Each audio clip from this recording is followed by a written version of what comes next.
ഇന്നത്തെ lunch box കണ്ടാലോ, നല്ല ചൂട് ചോറ്,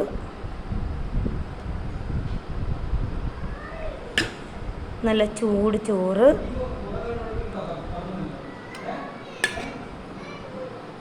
പോവാൻ സമയമായിട്ടോ, അതുകൊണ്ടാണ്. നല്ല ചൂട് ചോറ്, നമ്മൾ ബാക്കിയും കൊണ്ട് കളയുന്നത്, അതുകൊണ്ടാണ്. പിന്നെ നല്ല വെണ്ടയ്ക്ക മെഴുക്ക് പുരട്ടി, വെണ്ടയ്ക്ക ഉപ്പേരി എന്ന് പറയും, വെണ്ടയ്ക്ക മെഴുക്ക് പുരട്ടി എന്ന് പറയും. ഇതെല്ലാം ഇപ്പോൾ ചെയ്തേട്ടോ. പിന്നെ ഫ്രൈ,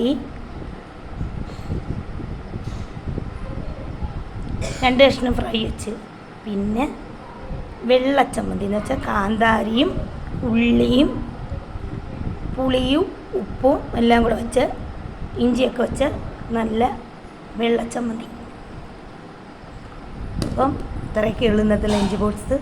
ഇഷ്ടമെങ്കിൽ ലൈക്ക് ചെയ്യാൻ മറക്കല്ലേ.